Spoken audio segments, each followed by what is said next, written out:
So, ayan guys, nung kalman pala ng hapon yan guys, ay naghihiwa pala ako dyan guys ng laman loob ng kambing pang pinapaitan. So, ayan pala ang ulam nila ate guys. So, prepare ko na dyan guys. Nagbalat na rin ako ng bawang. Ay, bawang, hindi pala sibuyas tsaka luya. Ano ba yun? So, ayan guys, hiniwa-hiwa ko lang siya guys. Kasi marami-rami yan. Medyo natagalan ako guys. So, ayan. For the hiwa-hiwa mo ng person guys. So, yan ang pala ang ulamin nila ate guys. So, ayan.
So, ayan guys, good morning. So, naghuhugas na pala ako dyan guys ng pinagkainan namin guys nila ate. So, ayan. Naghuhugas lang muna ako guys bago ang lahat. Charis.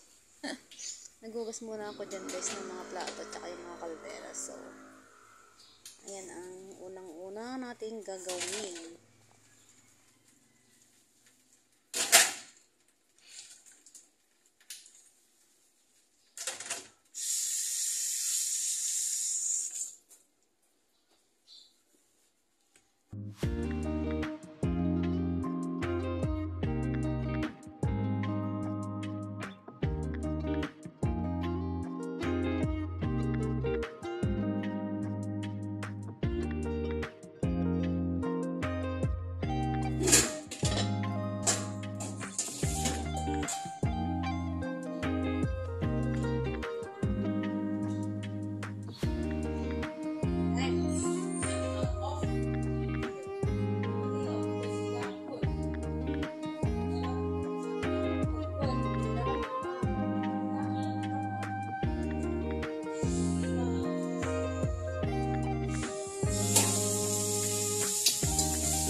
So, ayan guys, naghuhugas pala ako dyan ng mga kaldero dyan guys, tsaka yung mga kawali. So, ayan, at ano ba tawag dito?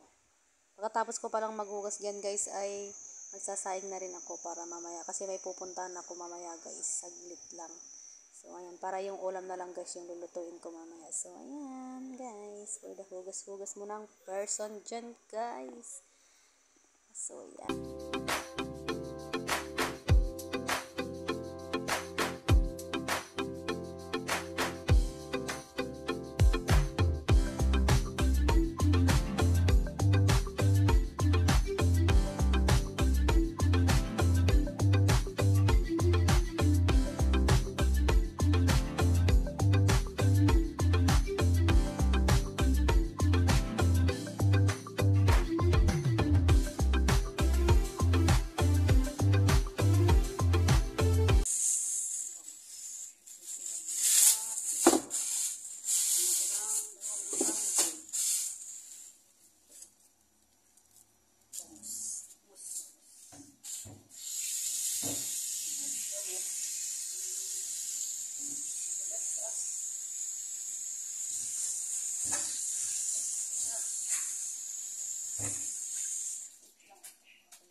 Guys, ng magsisigang tayo ng ayan o, bangos. Yung nilinisan ko kanina. So, ayan na siya guys. Nalinis na siya.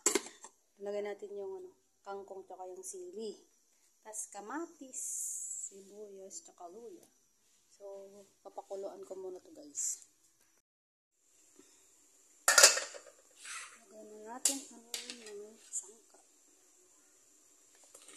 Pagsama-samahin na natin. Tapos pakuluan natin siya. Yung kangkong guys.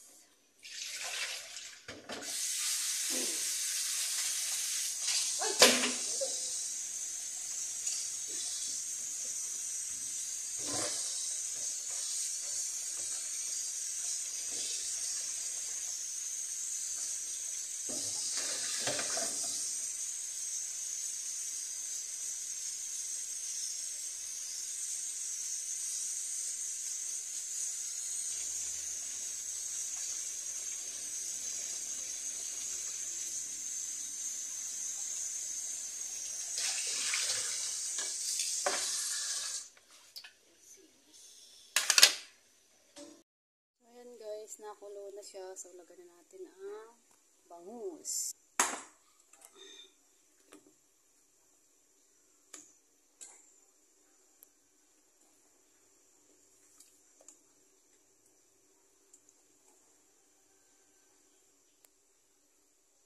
Hintayin na natin siya maluto guys. Saka natin lalagay yung dahon. Lagyan natin yung guys, dahon para lumambot siya. Kasi medyo matigas-tigas ito.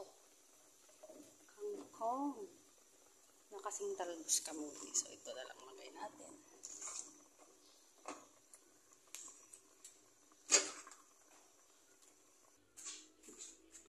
Kasi dito. Ay, ito. So, yun. Ito natin pagkain. Kaila. Kila. Nuggets siya guys. Nuggets. Ayaw na po. Matinik daw. So, ito na lang lutuin natin ulam niya. So guys, nakulo na siya. Huwag lang natin ganyan.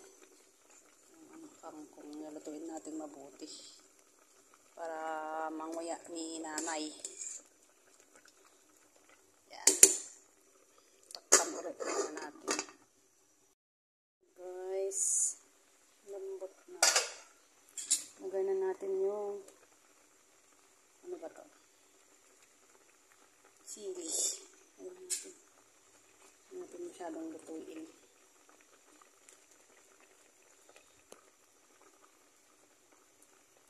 Tikman ko nga.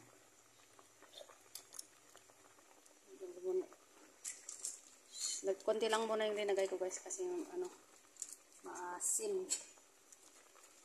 Maghiwalay muna ako ng tawag dito. Ulam namin ni nanay kasi ayaw namin ng maasim na maasim. So ayan guys, lagay ko na lahat yung pang asim. So dinagdagan ko siyang konti ng tubig guys kasi kukunti. Sasabaw yung mga bata. So ayan, antayin lang natin siyang kumulo guys bago natin patayin. So pwede nang kumain guys.